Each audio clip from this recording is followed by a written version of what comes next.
దేవుని వాక్యం అయితే మనం వింటూ ఉన్నప్పుడు ఎంతమంది వాక్యం వినేటప్పుడే కన్నీళ్లు పెట్టుకున్న వాళ్ళు ఎంతమంది హల్లెలూయా చెప్పండి. ఉన్నది అనుభవం ఉందా? అంటే మనము ఇక్కడ నొక్కి నొక్కి చెప్పబడలేదు, ఒప్పుకోండి, కప్పుకోబాకండి, పశ్చాత్తాపడండి అని చెప్పబడలే. దేవుని వాక్యము వింటా ఉండే సమయంలోనే మన హృదయము నొచ్చుకుంటుంది. చాలా మార్లు మన కళ్ళు చెమ్మగిల్లుతాయి. దేవుని ఆత్మ కలిగిన వారమైతే ఏదో బలవంతంగా కొట్టి నువ్వు ఏడవ్వా, నువ్వు కన్నీరు కారవ్వా, నువ్వు బాధపడవా, పశ్చాత్తాపడవని బాధించే దేవుడు కాదు.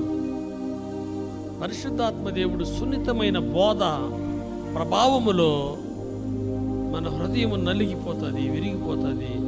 మనకు ఆటోమేటిక్గా మన కళ్ళ నీళ్ళు, కంటి నిండా నీళ్ళు వస్తాయి. పిల్లారా, ఇక ప్రార్థన చేసుకుందాం అన్నప్పుడు ఇక ఎంత దుఃఖం వచ్చేస్తుందో, ఎంతగా మనము పశ్చాత్తాపడి కన్నీరు కారుస్తాము. నేటికి మనము నిలిచి ఉన్న కారణము ఆయన పాదాలు తడిపే అనుభవం ఉండడం ద్వారానే. ఆయన పాదాలను తడపగలిగిన పశ్చాత్తాపంతో వచ్చేటువంటి దైవ చిత్తానుసారమైన దుఃఖముతో వచ్చే కన్నీరు ఆయన పాదాల మీద పడుతున్నందువల్లనే నిలిచి ఉన్నాం.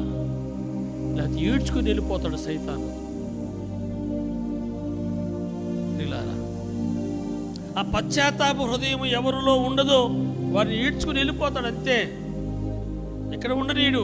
ఇక నీ స్థలం వేరు, నీ సహవాసం వేరు, నీ అనుభవాలు వేరుని లాక్కెళ్ళిపోతాడు. అందుకని మీ హృదయములు చెప్పండి, మీ హృదయమును కఠినపరచుకొనకుడి, కఠినం చేసుకోబాకండి, కరగని హృదయాలుగా ఉంచుకోబాకండి, మెత్తగా చేయబడిన హృదయాలుగా ఉండొద్దు.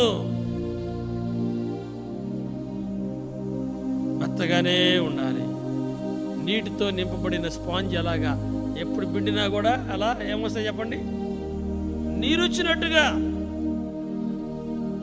మన హృదయము ఆ మెత్తని అనుభవంలో ఉండాలి.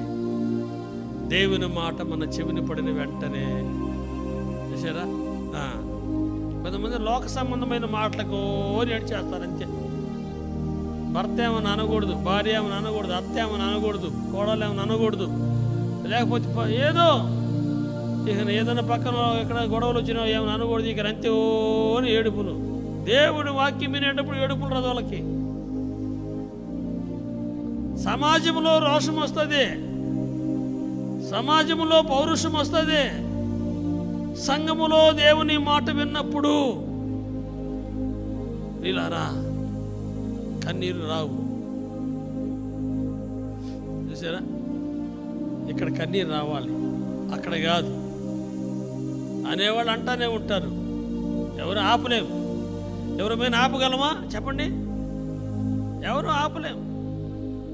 అయితే దేవుని సన్నిధిలో మనము కన్నీళ్లు పెట్టుకోవాలి, ప్రియులారా, రోధించాలి.